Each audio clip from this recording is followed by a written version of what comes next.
Hey everybody, welcome back to another CSS. That's the Combat Swimmer Stroke and Turn Critique with Stu and Eric. I'm Stu Smith. This is Arik Burks. And we are your, I guess, Spec Ops swim instructors. So, Eric, thanks for joining us again. And how's your week so far? How's your week so far? It was good. No, it's good. Can you hear me? I can hear you great. Yeah. Yes, yep. No? So we are right, coast to coast. I'm on good week. Go ahead. No, go ahead. Yeah, we're coast to coast. No, I was just going to say I had a really good week.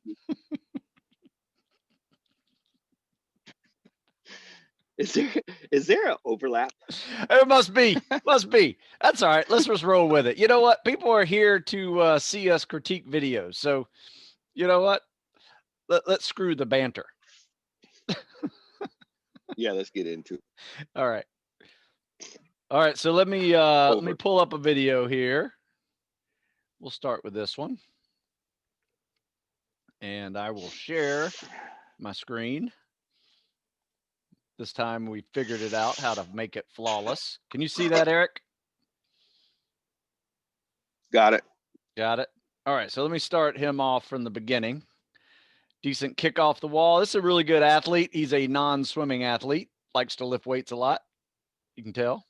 So he's powerful. Let's see what's going on with his water performance. He's a pretty muscled up, lean athlete, so he's going to be pretty negative in the water. I will say this, he's got the timing of the stroke down. I think he needs to work on his arm pull and his kick because he's not going anywhere after either. Yeah. I always comment about the size of the kick. You really want those feet to get out there in front of you. So that would help. I think his head position where he likes to look back for some reason. And on the glide, his head is up, forward, kind of like at a 3/4 angle versus tuck. All those things are slowing him down off the initial. You see how he kind of is like looking into his armpit? Oh, yeah. It probably feels fast because like you feel kind of like, I'm getting after it, but it is not fast. It's not faster to do it that way. Yeah, you definitely don't want to look behind you anyway. Right. And unless you're getting chased by like a shark or something. Yeah. Then you might want to stop anyways and fight it. So yeah, I think bigger kicks, not so many flutter kicks. That's also kind of drag racing him.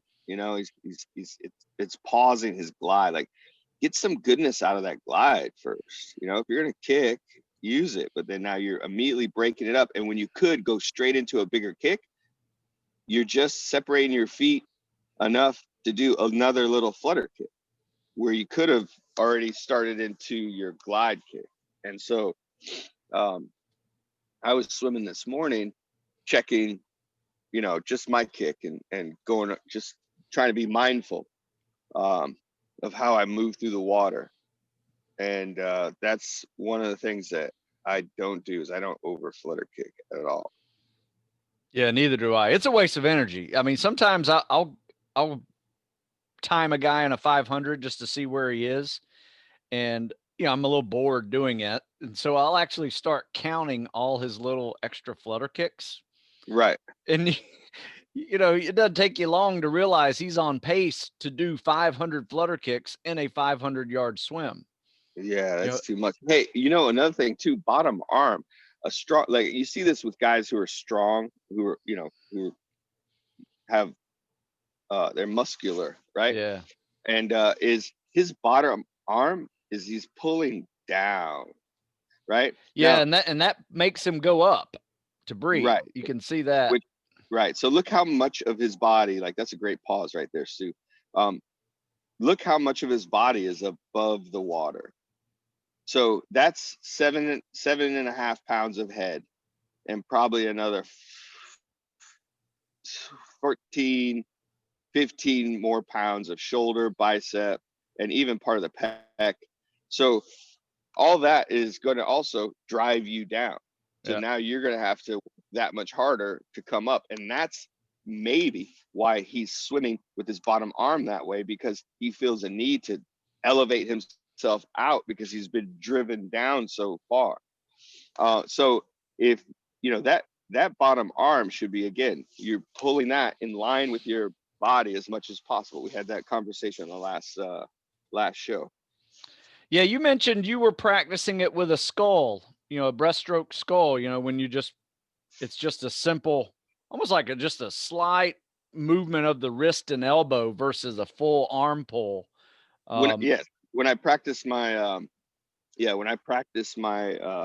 kick, my side stroke kick, I'll have my arm out in front of me, out ahead of me, and my other hand is on my thigh, resting along the side of my body, and I am sideways the entire time. And I'm kicking. And as I dip down underwater, I won't even pull to where my elbow is. I'll just kind of pull out in front of me. Yep. But, just kind of like scooping out in front of me to get above the water. Now, if you're not buoyant, if you're neutral to negative, it's very possible that you may have to get a bigger pull to get your head out of the water to breathe. That is true. That's what I do for that drill, just to see like where my kick is. And then I count my kicks. How many kicks does it take me to get to the other side of the pool? Yeah. And then when I'm like, okay, I think I should be around a certain number, then I try to work on my glide, because you end up finding a sweet spot where you're like, okay, if I glide too much, I have less kicks, but I'm doing it 10 seconds slower. Yeah. I have not enough glide, and I've got way more kicks, and I'm getting a little bit more fatigued, and I'm doing it only maybe a second faster than I would if I kind of find that sweet space. Because remember, you want to be able to swim for long periods of time. Yeah. So I tell you what, let's show the good and bad of this swim. I think he's got a decent turnaround. His kickoff the wall and double arm pulls pretty efficient. Give that to him. He's got some good momentum. But where he loses momentum is his kick is weak, and I think he needs to watch some freestyle catch videos for that top arm pull, because he doesn't grab enough water when he is pulling, because you got 2 units of propulsion in this stroke. You got that top arm pull and you got the kick. And if neither one of those are working, you can kind of see it after he does both. He maybe gets, he may not even get a yard out of it, when he should be getting, more than a body length out of a kick. So right. Here's what I like. I like that good streamline off the wall. Got a little dolphin kick, double arm pull looks good. Could keep his head tucked a little more. Now, here's where you can really notice his kick is weak, because he gets about maybe 2 feet out of that kick. Yeah. When he's gliding. Yeah. You need to drive that knee up and bring that foot out. That is a decent kick. Out of all the kicks that he just did, that one kick was the best one out of there. And you need to see where that body position is. Yeah, he should be on his side. Right. But on his stomach, like that's not even a big enough kick on your side. If I'm just saying, from the distance that your feet are apart, his knee should be at 90. I mean, his upper, from his knee to his thigh, his knee to his hip, should be at a 90 to the rest of his body. And then you kick that foot out to grab another foot or so of water. Yeah. And then, of course, the bottom arm, a little bit you're digging too low with the bottom arm, but I think we addressed why he's doing that. All right. Got any more on this guy? Nope. He's a strong athlete, I will tell you that. On land, he's pretty solid. You just got to work on a few things. I'm sure treading's going to be more difficult for him, just because he is pretty negative guy. A lot of muscle, low body fat. So got to practice some of that as well. All right, so let me go back here. So with that guy, let's go into another one. And we'll maybe somebody who doesn't quite need a whole lot of help, but we'll see. We'll get your opinion on this guy. Yeah, let's get happy to glad. All right.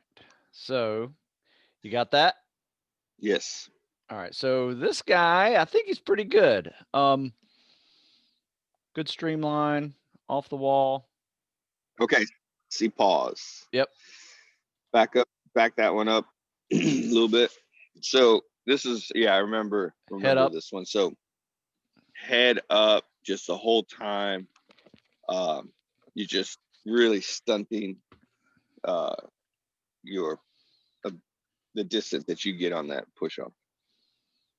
Yep, absolutely. Because there is a difference in this, right? When I'm doing this, right? This is how he's swimming right now. Maybe like this, right? Then this. Right. Yeah.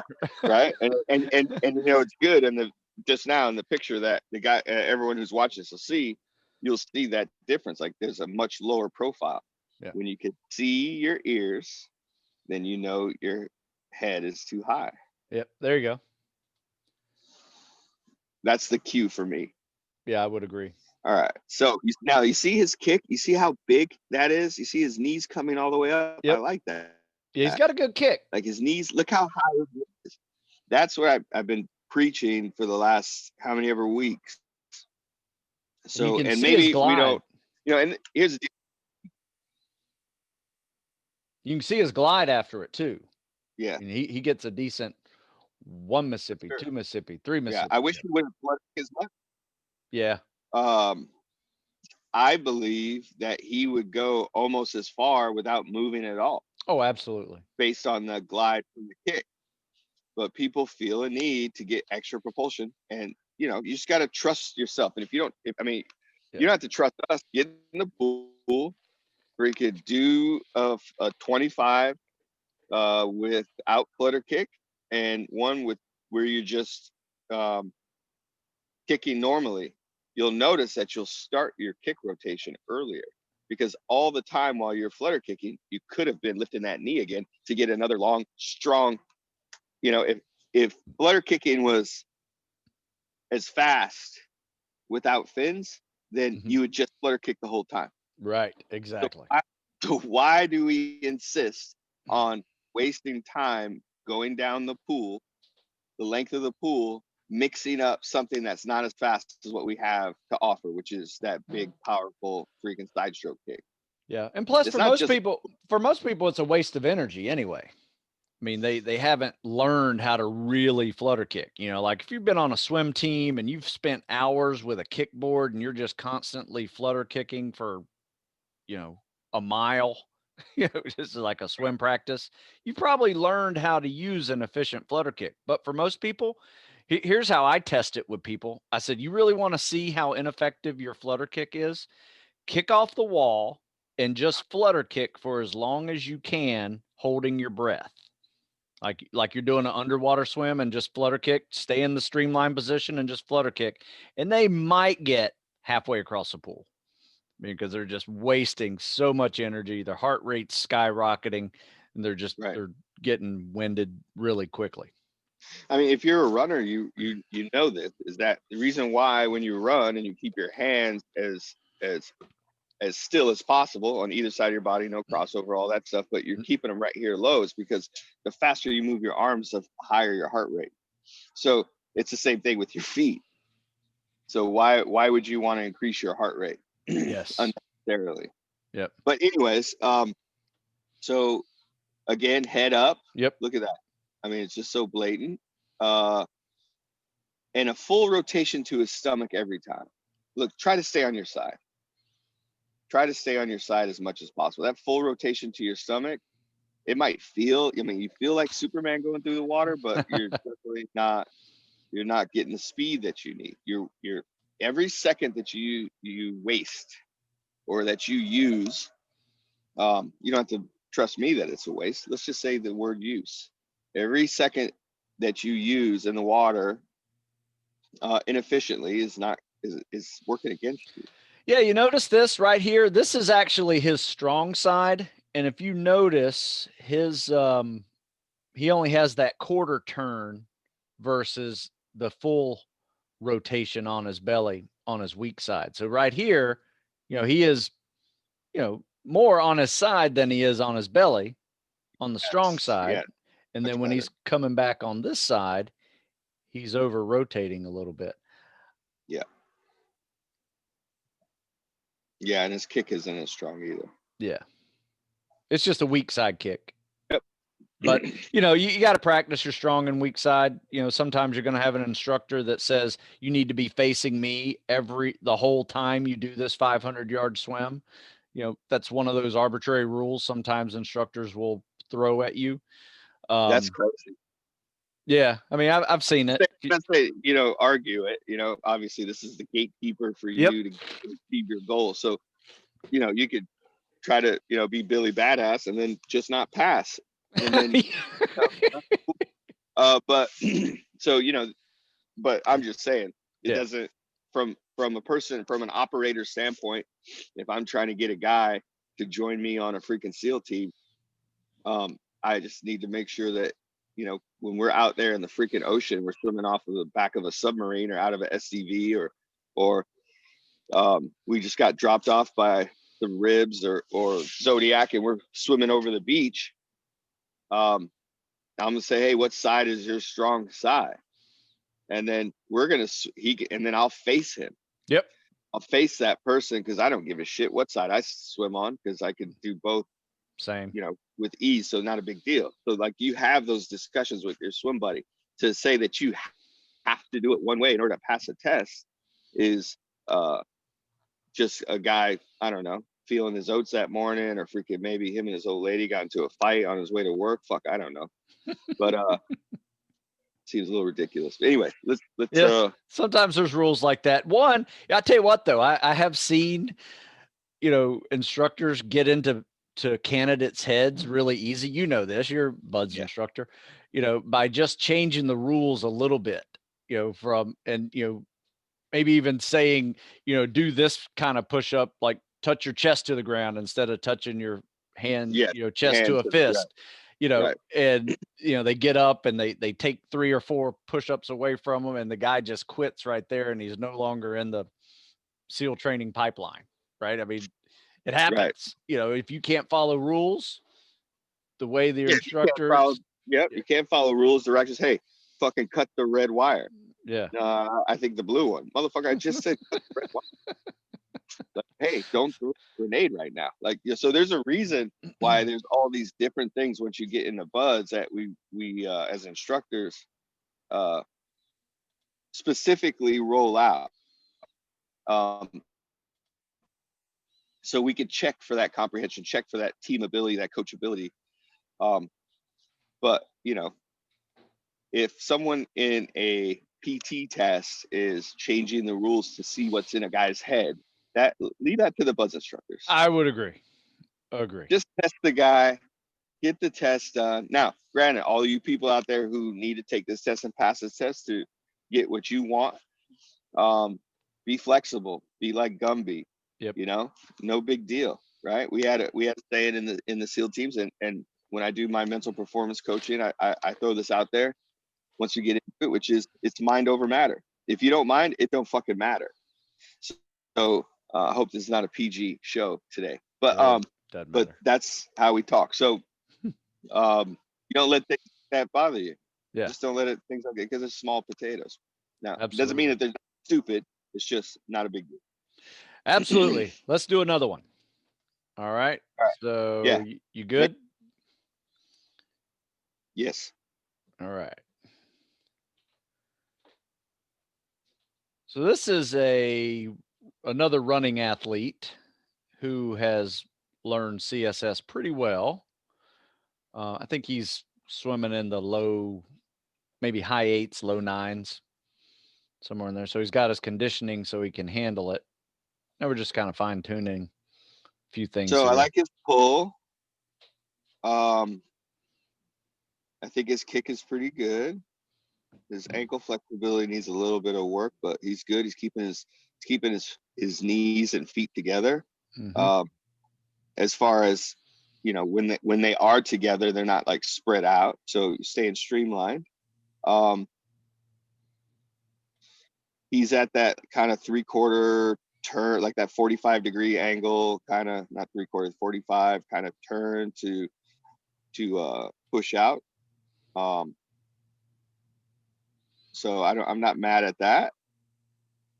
I don't know. He looks That's a good turnaround too. Yeah, He's pretty much, yeah, he's nailed the open turn. Yeah, good pull. Hold on. Are you running it? Let that run for a second. Yeah. So there he pulls, and he comes up for the stroke. Yeah, I think he could. I think one thing, nitpicking, right, on that turn, he could, because you get two pulls, right? So you get this pull right here. So he's boom, he's pushed out and pull both arms. Now he's got another pull right there with that top arm. Yep. He could get some glide off of that too. He doesn't have to go right into the stroke. But you know, hey, if he's got the stamina and whatever, but it's just one of those things where, like, hey man, that's free distance. Yes. It's not gonna make you go any faster. Whatever other movements you add to that, it's not gonna, to that glide, it's not gonna make you go any faster at that moment of the glide, because you're like almost at like optimal speed. So so why break it until you kind of start to slow down, and then you need the propulsion with the arms or feet. So but other than that, maybe a little bit too much on his belly at times, but that might be his weak side. Yeah,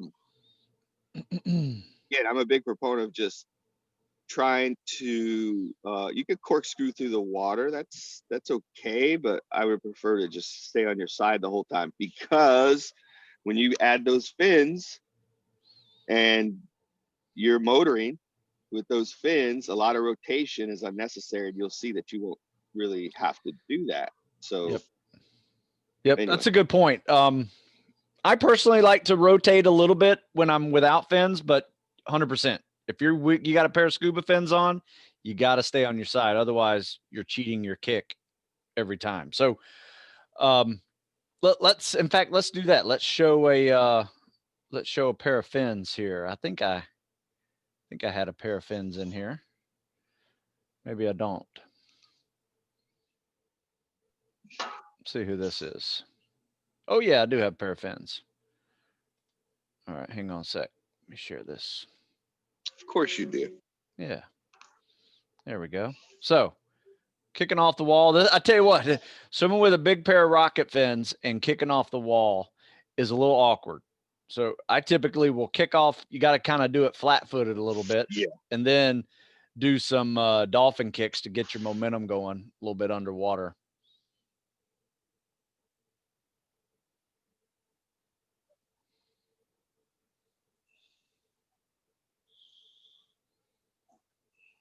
I think this is pretty smooth. Little flutter kicks. He's on his maybe quarter side a little bit. Oh, he's doing strong and weak side too.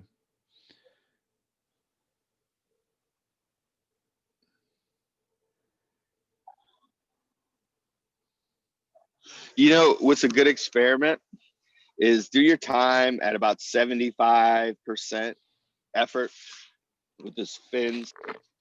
Do a 50 or 100, right? Yep. Then try to breathe as little as possible. Only breathe when you need to. So don't come up every single time. Just stay on your side and kick. And what that looks like is right here, you would take that breath, and then you keep that top arm on your side, the bottom arm on the bottom, and you're staying on the side. And then when you need to breathe, then you bring that other one forward, and then pull, recover the bottom arm, keep it out in front of you, top arm is on its side, and kick. And then when it's time to breathe, pull, and repeat that, and see if there's really a difference in time. I'm pretty sure there won't be.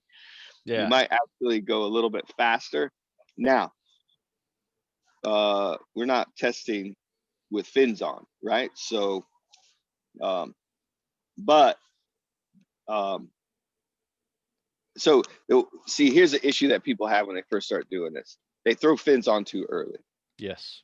And then they get into their rhythm and they get into this type rhythm. And then when they take the fins off to train for or to do the test, then you realize that your rhythm is screwed up because those fins are such a higher ratio of propulsion than your arms are. Like, you know, we're talking 90-10 Oh, versus, easy. Yeah. versus a 60-40 when you're swimming without. I mean, it's a huge boost. So, but anyways, so he's popping up a lot more than I would using fins. Okay. And look at it, you're kind of like, why? Like hydrodynamically, does he need to?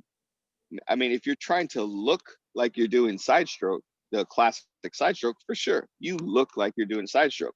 Do you need to? Another thing is when you roll over on your stomach as much, you don't want those fins flat. You want them on the side because you're going to lose. They're going to broach. And when your fins broach, that is not like when you're flutter kicking broaching, like doing freestyle swim. So it does not help. You want to keep your fins in the water. And last tip on swimming with fins, if you're swimming with fins and you're really trying to get some speed out, everyone thinks about the kick. Can you see me, Stu? Yeah. So they think about this kick here, right? They think 1, 2, 1, 2. When you swim with fins, remember, you have this. And while this one's going down, there's something else going here that's providing propulsion. Yep. So when I used to really, really want to be fast and really get after it, and it takes for me, for other people, it's probably pretty simple, but for me, it took a little bit of concentration. But I'm thinking 1, 2, and then I start thinking about my recovery kick. So even with my ankles and everything else, with my recovery kick, I'm trying to pull water. Because when you think 1, 2, 1, 2, your recovery, you don't think about it. So you're just actually just bringing it back to a position to pull hard. So a lot of people think kick, hard, hard, hard. But really, if you really want to go fast with fins, you think about each stroke coming up and you will freaking see the difference. I promise you. You will see that you won't be able to do it for long though. Yes. So it's for when you're in a swim, when you want to do training like fartlicks, where you're doing some sprints, then neutral swimming, sprints, neutral swimming. That's how you add that to your workout. And we're going to do a tools and a workout segment where you can get into all those little tricks on drills and stuff like that. But that's one to add to your guys' toolbox right now is when you really want to work on that. Now, if you're using duck feet, be careful because if you're not used to using a stiff fin, you know, like then you'll actually end up developing some tinnitus.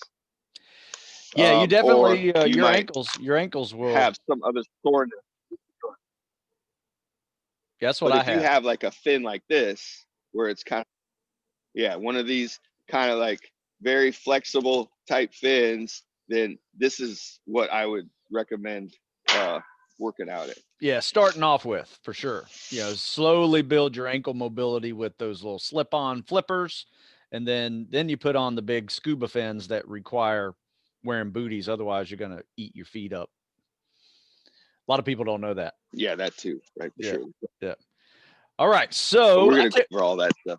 Yeah, let's do another one. This is a request from a rescue swimmer doing his 500-yard rescue tow, where they do it with, I think they do freestyle with all their gear on, with a snorkel, pair of fins on, and there's some fine tuning that can go on here. So anyway, I wanted to open this up to some folks that are in the rescue swimmer pipeline as well. So let me share my screen here. And he just shared his YouTube channel with us. So let's tell you what, let's just start off with the underwater buddy tow video. Can you see this, Eric? I can.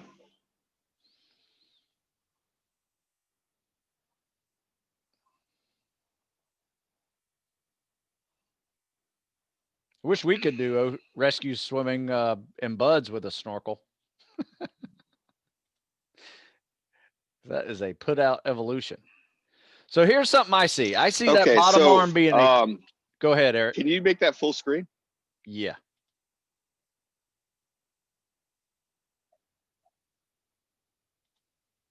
There we go. That looks good. Can you hear me okay? Yes. All right, so the little skulls, you know, maybe he feels like he can't get a full arm stroke because he's worried about dipping the person underwater. But you compensate that by rotating. If he rotated his arm a little bit more around the person, he would be more on his side and he would get more purchase of the person, have more control of them. Um, and also if he were to stretch out with his arm a little bit more and get more full, okay, pause right there. Or back that up. Yeah, that right there, that's perfect. So you see where his body position, stop. His body position is, at this angle. Yep. So here we go. If we rotate a little bit more, we get a little bit more of a actual 90 degree in the water body position on his side, right? We can reach a little bit farther. Also, that will bring his hips up, which will bring her hips up as well, and she will be moving along the surface of the water a little bit more, and I think that will help streamline the process. Sometimes, well, that's probably what they're probably told they have to do, that cross chest carry. Yeah. But the kick is good. I mean, he's getting his flutter kick in. I just think the sculling, if he's gonna do it, all right, that's a good angle. You see how far out in front of him he's pulling? Meaning he's on his side, but he's pulling out away from him. You see where it's breaking almost in line with the lane line? Yep. He should be pulling out in front of him. He's not trying to go to the right, if I'm not mistaken. I think he's trying to go forward, right? So correct. me and my smart Alec comment there. So hey, let's go ahead and let's pull forward. I think that would help. I would agree. I would say that bottom arm could be more like a breaststroke skull, almost like Absolutely. the way the Air Force PJs do their swim. They do a lead arm, trail arm. They keep that bottom arm out there in front, but instead of doing nothing with it, actually make it a more of a breaststroke skull where you can actually pull a little bit with a part of that arm, but not let it interfere with your stroke. Because when it's sitting out here all day, let me back it up a little more. Yeah. And then here, and the other piece too is, all right, so you're combat swimming in the pool, you're practicing, but you're doing this combat rescue swimming thing for a job, right? So you're going to be in the ocean, or you're going to be in a bay. And if you are, how did you get in the water to rescue the person? You didn't just fucking use a teleport machine and all of a sudden, boom, you're there, and then you're going to teleport them out of there, right? So that means you were delivered by something, probably a helicopter or a fast moving boat or whatever. So you have other environmentals that are happening there. So you have a snorkel, that's great. And you can have the little ends, the tips to the snorkel to help get the water out. But there might be time where you have to go underneath the water in order to retrieve your rescuee, and I wouldn't say victim, but your rescuee, and so and then you're going to have to swim with them with helicopter wash, with 2 foot, 3 foot seas. I mean, I've done this gig, so you want to be able to be streamlined, be on the surface of the water, and if you have to be able to, you may get some water, be fully submerged underneath the water. You have to come up and you have to blow all that water out of that snorkel. So being as flat as you can on the surface, and you having being comfortable enough to dip down underneath once in a while, because sometimes you have to sacrifice your own air for the person you're rescuing. Yeah. So you may have to be completely submerged, like which he is. That's why he's definitely using a snorkel.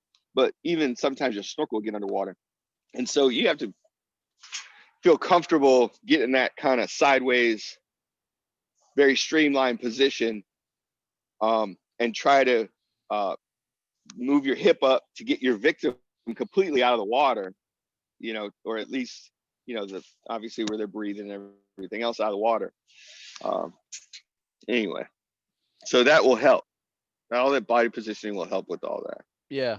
Yeah. You have to, I find when I'm doing this, whether it's, just practicing or teaching or actually in the open water, is I have to remind myself to put my hips up, get my hips up, get my hips up. So Yeah. I just shift my hips right into the lower back of the person I'm dragging. Right. And that automatically gets them flatter. And now I can swim a little bit flatter as well, and make some progress before I start to naturally want to sink back down again, depending on the buoyancy of the person you're trying to save. I will say this, his flutter kicks are okay.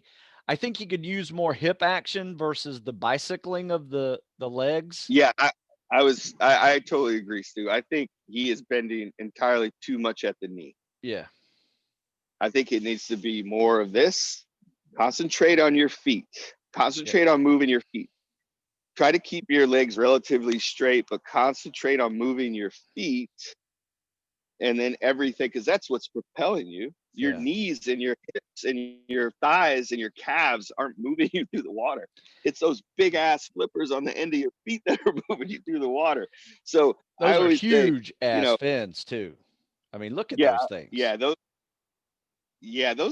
Those are great for diving. I don't know if I would be inclined to use them for rescue swimming. I don't know if they give me the propulsion that I want. Well, I will say this: the ankles. The reason why he's bending so much is probably because of his ankle mobility is not where it needs to be, and his ankles are actually starting to hurt in this workout. Right. And so now, instead of using your hips more, you start bicycling your legs because it's a little easier on your ankles, which produces less force when you're swimming. Yeah, you have to start off slow with these fins, guys. You cannot jump into really super stiff duck feet fins. You can't jump into these crazy long scuba diving fins. We're not scuba divers that happen to shoot people in the face. All right. We're professional gunfighters that know how to move through the water. And we have to move through the water so we can get to the place where we can shoot people in the face. So, or, do other things, I guess. Yes. There's other things that you do. But anyway, so this is a method to be the most effective way to get to where you could go so that you can execute your job. So we want to be efficient. So I don't ever remember, I just don't remember having fins like that or seeing any of my brothers in the rescue swimmer community having huge fins like that. But I don't know. Maybe I would assume they'd have jet fins or rocket fins, but maybe there's another style fin some people are able to use. I will say this, this is a 500-yard freestyle snorkel swim that they have to do with their gear, life jacket and pair of fins on. The one problem with swimming freestyle with a big pair of fins on is what you see here. And I tell you what, if you want to really rip up your hamstrings, swim with your fins out of the water. You will. So this is a requirement. Yes. Just freestyle with all your gear on. Yeah, 500 yards. Yeah, that's. Okay, that is what it is. I mean, the bottom line is you're faster with a snorkel, mask, and fins. Just kicking. Yes. I mean, just kicking.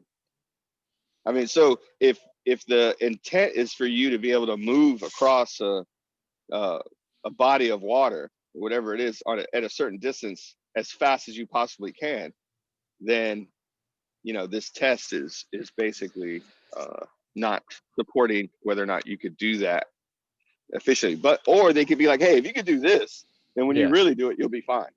It Yeah, could be that one is of true. those. Yeah, it's one of those little, testing gut checks. I will say this: what I would try to do in this particular situation, you see now he goes into a life-saving mode. Right. What I would try to do is I would actually try to drop my hips just a little bit to keep my fins underwater, so I'm not coming out of the surface with half my foot out of the water. Because that, You I know, tell you what, that does put a lot of strain on your hamstrings. what I would do is I would do what we do in freestyle drilling, which is catch up. I wouldn't move my arms as much. There's no Yeah. need. So when we do a catch up drill, is you bring this arm and then you don't release this hand until the other one catches up with the other one. That's why they call it catch up, right? Yep.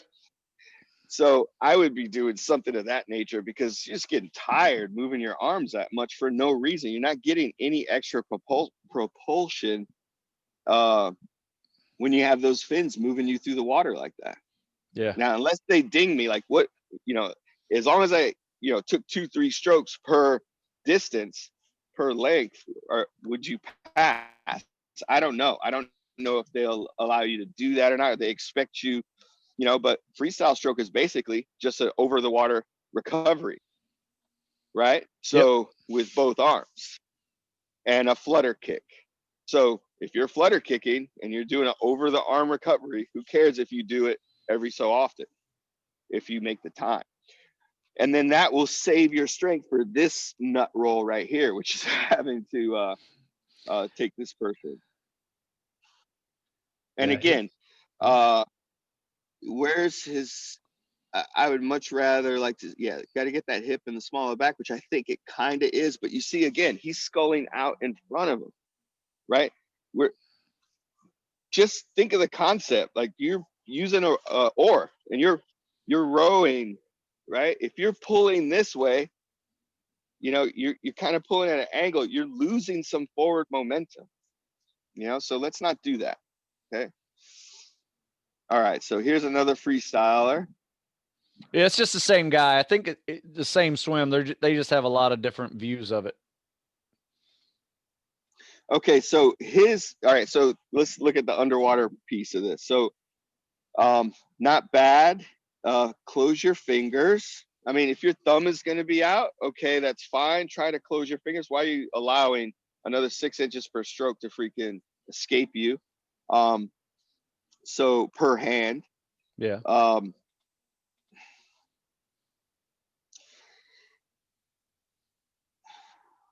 Like I said, it's a lot. It's just a lot of work. It's a lot of work. Yeah. Yeah, it's a lot of work. I just wouldn't stroke as much. And when you are just, and you try to rotate. You know how, like when I swim freestyle, like, and I'm to save, especially if I'm doing open water, save energy, right? Like I really think about just rotating my hip to bring my hand down. So I'm here, I rotate. It's just like punching, right? Like if you punch here, that's a jab. But if you want force, you rotate and you get that extra 6 inches, 7 inches, right, of force rolling through there. So it's the same thing with swimming, but think about the reverse. If I rotate back, I get 6-7 inches of free, and I keep my hand stiff.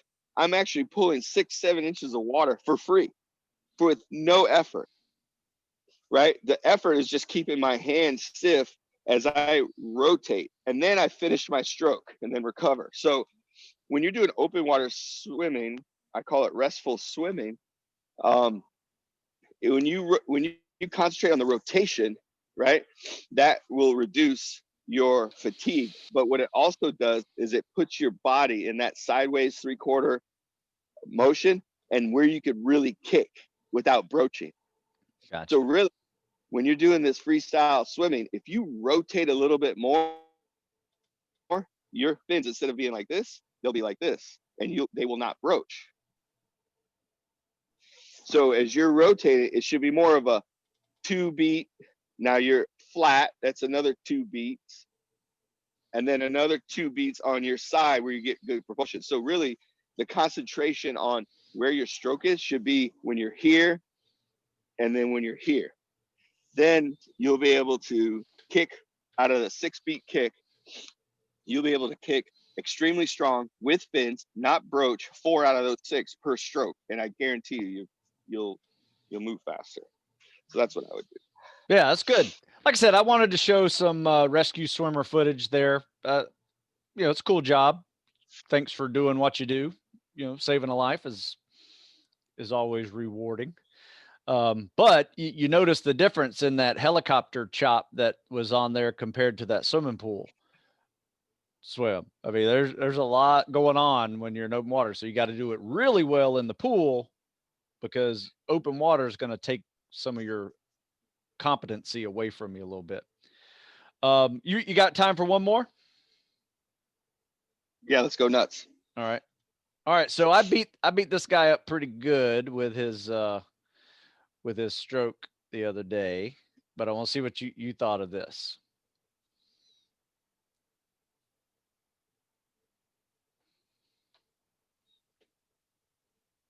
Okay. So his tucked. But anyway, did you notice that kickoff? I thought he was doing an underwater swim. This is his kickoff. Yeah, that's well, I'm just saying, I thought he was 3 strokes. Grabbing a penny off the bottom of the pool. Yeah, there you go. It's like he was like 4 feet deep and doing 4 underwater strokes, and then turned it into a CSS. I don't think they're going to allow him to do that. No, you can do 1 double arm pull. That's it. So, all right. So we've got a little bit of this kind of angular body position. Let's see if that straightens out. Okay. So 8 million strokes underwater. Okay. Broach, and then another stroke. Jesus. Okay. So then now we're getting to it. All right. Here we go. Yeah. Too much belly to side rotation. Stay on your side as much as possible. Just rotate a little bit. Kick again. His foot is not coming up as high as it needs. His knee's not coming up as high. His foot is not grabbing. You need to grab that water, guys. All right. Your knee is like this, but your feet just go like that. You're still only grabbing this. The knee is here. Kick out the leg and freaking grab that water. That's what I would be looking for. Bottom arm really going down versus staying in line. Look at that. Look how far down in the water column he's trying to go versus in the direction of travel. And I think if he tightens those things up, he'll get a lot faster. Yeah, his timing's a little off too, because you can see he's got a pull, breathe, kick, no glide. Pull, breathe, kick, no glide. He's just constantly working. Right, he does not produce any glide. Pause. Well, that's too. His kick is weak, but he's bringing his knee up, but it's almost like he's bringing his knee up to go like this versus like this. He's like here, like a squid. He's like doing this little squid thing versus a nice big clap. Like you're trying to hug the water and bring, move all this water with your feet. But yeah, I think if he can stay on the side a little bit more, not take 3 underwater pulls, which is good. Man, he's got good lung capacity. That's great. Yeah, like I said, when I first saw this, I was like, oh, maybe he's doing a 25. Just wants me to see his underwater stroke, and then he turned it into a CSS. So yeah, it's like, that's not what you do. No, because then you don't get a good gauge on how far you're going to get on one pull either. True, and you'll never sustain that. I don't care if you're going to do that for 500 yards. I mean, you could, but you might end up having a shallow water blackout. Oh, absolutely. And then you'll be like the picture I put on my story today, where I'm freaking pulling this dude out of the water after a 50-meter underwater swim. Yeah, I saw that. We had to slap him around a little bit to bring him back. All right.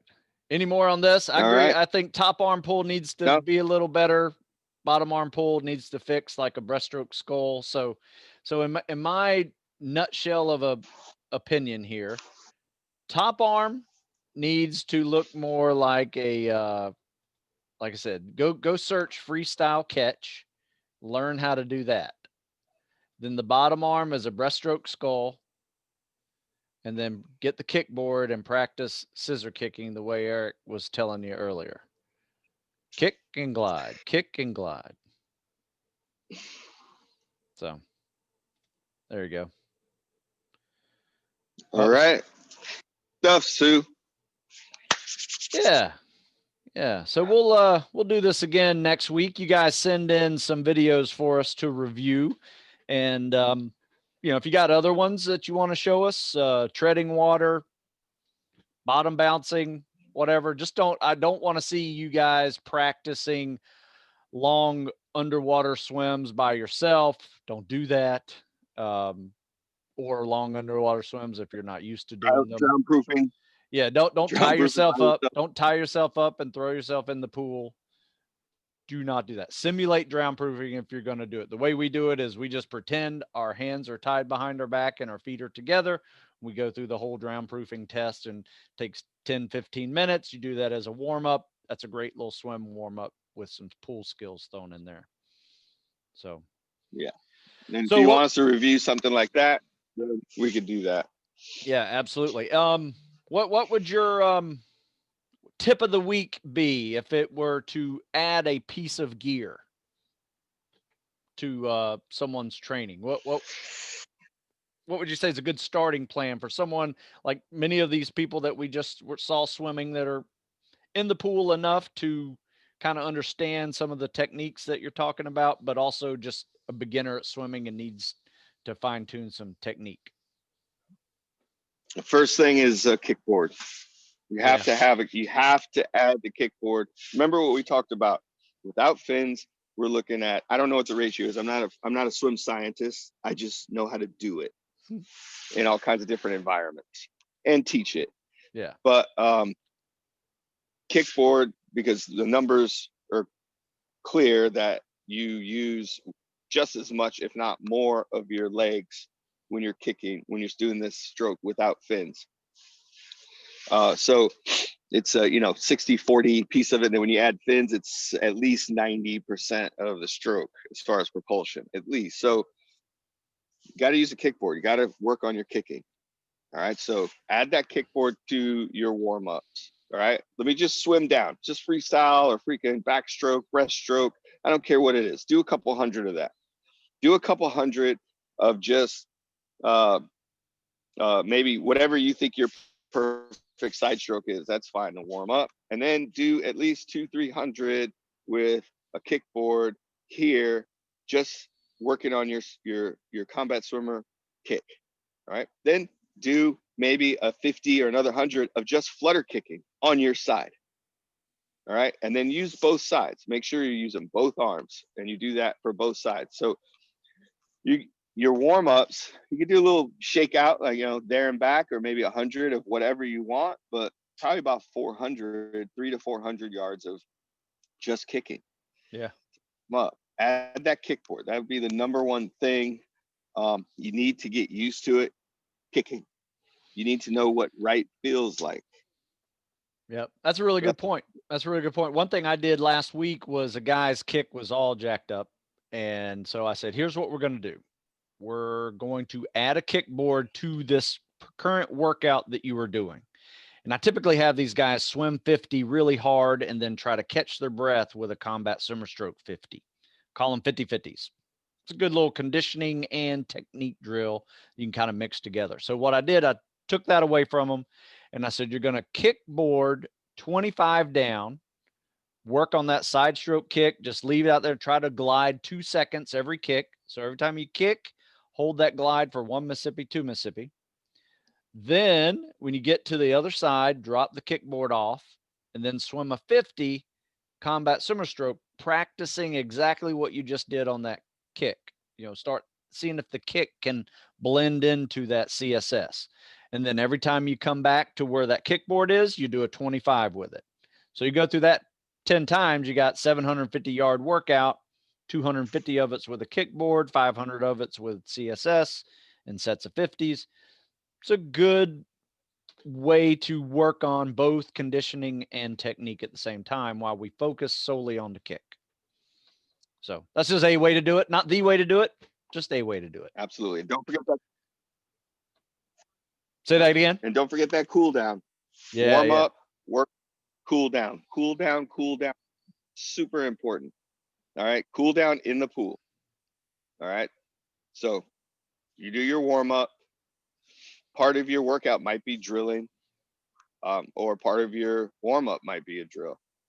But get your heart rate up during your workout, and then absolutely cool down. At least probably 10% of what you swam. So, you know, if you're doing 1,000 yards, at least 100. I would say at least 200 cool down. Yeah, I would agree. Cool down's nice. Is that right, Matt? I don't know. Yeah, cool down's nice. We typically will do that. Nice, easy swim, cool down, mix in some freestyle, mix in some side stroke, maybe even do a treading for a couple of minutes, just to practice what I call vertical swimming. Multiple different styles of kicking, scissor kick. That's your cool down? God, treading. Dude, that's you're I do not want to come to your workout. Yeah, we warm up with treading, we cool down with treading, but not necessarily without hands. We'll mix in some hands in there too, just kind of loosen things up. So it's not that challenging. Okay. Yeah, not that hard. Man, what a hard ass. Yeah. Yeah. Making them swim a whole 1,500 yards in the pool. For most guys, like with your background, 1,500's a warm up. Yeah, no, I warm up. I'm usually about 600 warm up, 2 and 2. Sometimes I'll do a quick 400 swim, and then I'll do 200 pull, 200 kick at least, or sometimes I'll do 3-3-3. I like to do at least a mile every time I get in the water. If I don't, I feel like I cheat myself. So I do at least a mile. That's cool. And then do a cool down, and then a cool down. I'm usually try to get around 38 to 4,800 yards, depending on how that's a legit workout. Doing. Yeah, anytime you get I've got to figure you get in the 5K region. All right. So hey, I appreciate your time as always, Eric. And for those of you who are listening, send in your videos and we will give you some feedback on them. Whether or not we're able to put them on the show here is another question, but we'll at least respond to them. So once again, hey, thanks a lot, Eric. Guys, I will chat with you later. Awesome. Yeah, we'll see you.